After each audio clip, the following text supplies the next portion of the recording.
Welcome everyone to Week 1, Lesson 2, Understanding the Basics of Population.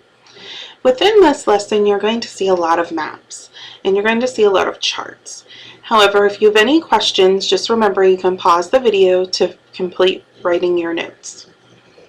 Understanding food production and hunger and how it affects population, and understanding the population basics.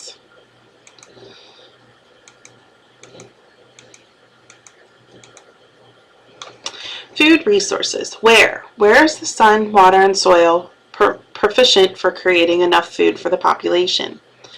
Overall, population has doubled since 1950, and so has food production. However, in different places and where it is needed are not always the same thing. There are 30,000 edible species. 90% of food comes from 15 plants and 8 animals. 4 crops total over 50% of calories, and 90% of caloric energy is lost by going up a step in the food chain. Understanding how being able to produce enough food and the lack thereof affects population. Hunger, malnutrition, and famine. Hunger is insufficient food.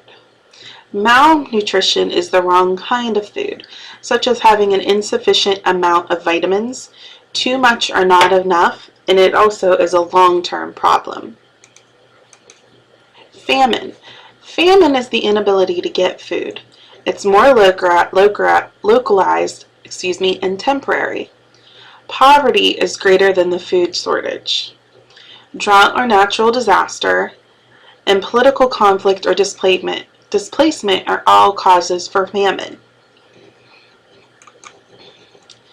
Disease, not starvation, kills. World population. 6.4 billion, and a person is born every 2.4 seconds. Understanding the basics that make up population. The crude birth rate is live births per 1,000 people. The crude death rate is deaths per 1,000 people. The infant mortality rate, or deaths under 1 year old per 1,000 people. The rate of natural increase is births to deaths. And the fertility rate is the average children born per woman in that particular country. Each of these maps is showing birth rate, death rate, and the rate of natural increase.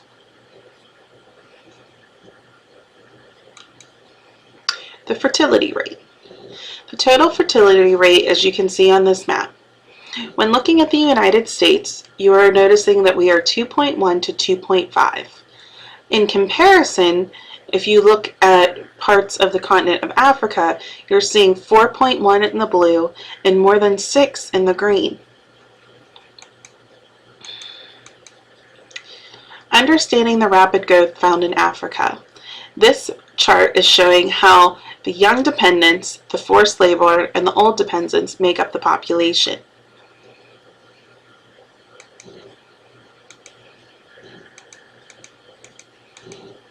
Measuring prosperity. You will hear a term consistently throughout this course when we are dealing with individual countries, and that is GDP, which is Gross Domestic Product. It measures all goods and services produced within a country. What is economic growth? Economic growth means a growth in the gross domestic product, which means that the country has sufficient supplies and growth to precede its population. But what is wrong with GDP? It only measures the money changing hands, not the quality of life, and not the subtraction for resource use. This is showing the GNP per capita, and the one below is the adjusted for prices. Take a moment to review this map.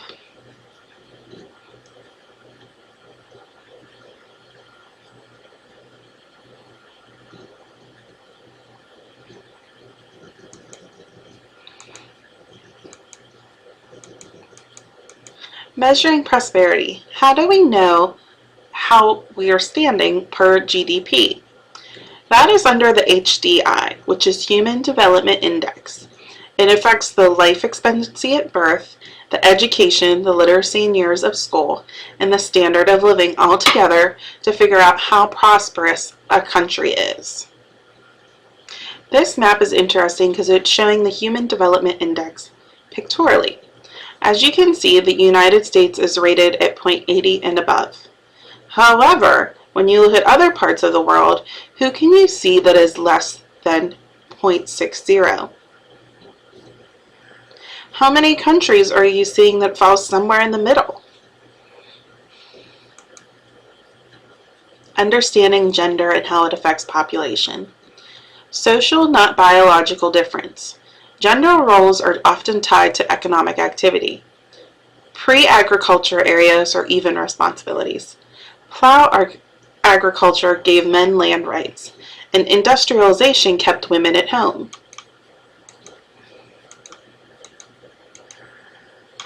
Gender and population continued. The fertility rate from 4.5 in 1970 to 2.7. But 840 million to 150 billion women, 80% in developing countries. The low fertility rate correlates with a high GDP. What this means is that more prosperous a nation, the less likely that there are more than 2 children within that household. Along with this, a high female literacy correlates with the low fertility because of the prosperous nation.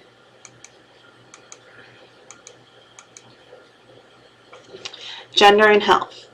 Taking that information, you can understand that the maternal mortality rate is a health disparity. From 1 in 16 pregnancies in Africa to 1 in 2,000, meaning that the women in Africa are more likely to die from a pregnancy than those found in Europe. Due to an iron deficiency, mainly. 100 million missing females. It was a cultural preference, not poverty. Understanding future population. Our population is doubling. Understanding how population has truly changed over time is a demographic transition. As you can see in this chart, it is showing a shift from high birth and death rates to low birth and death rates within prosperous nation. We're going to go through this step by step. Within stage 1, you're dealing with a nation that's pre-industrial. So there's a high birth rate, high fluctuating death rate. Stage 2 is an industrial. The birth rate stays high, death rates drop with better living conditions. Stage 3 is urbanized.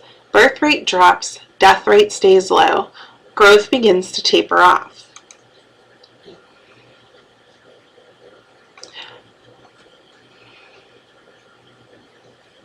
Future population is focusing on the increasing emphasis on quality of life, a focus on the reproductive health care, and women's right and development. Understanding the factor of urbanization.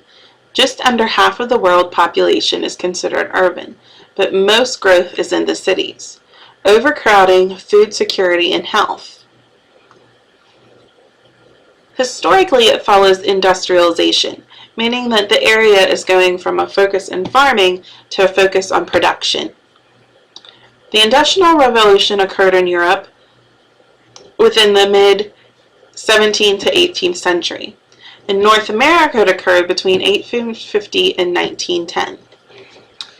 This table is showing cities with 10 million or more inhabitants, which are referred to as megacities, and its projections for the year 2015. Ranked number 1 is Tokyo, Japan, with a population of 26.4.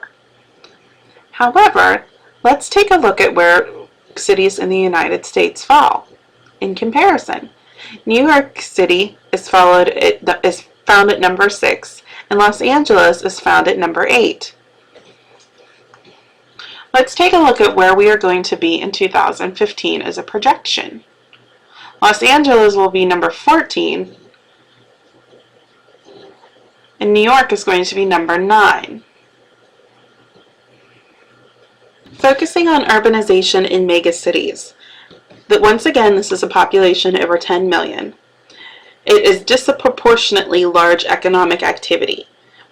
So we're going from 5 megacities found in 1970 to 26 projected for 2015.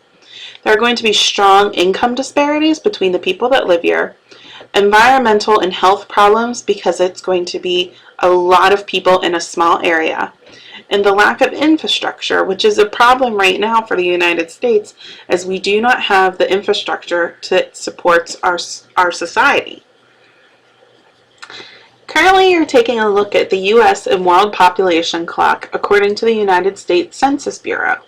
This link is found within Schoology. Take a look at the numbers. They're changing right before your eyes. When you look at the U.S. population, you see where we stand. And when you take a look at the world population, how quickly it is moving. According to the data found, there is 1 birth every 8 seconds, 1 death every 12, and one international migrant every 44 seconds. Listed here are the 10 most populous countries, much like the chart we just reviewed. Week 1 Homework Assignment 2 is dealing with comparing density and distribution and how it affects our population. This is found within your homework tab. You're going to be taking a look at some particular maps and understanding the differences between the two. The population density of the United States is about 87 people per square mile, about 34 people per square kilometer. But reference to the nighttime map of the U.S. makes clear that the U.S. population is not evenly spread across the country. This map shows distribution, which can be defined as an actual arrangement or spread of people within a given area.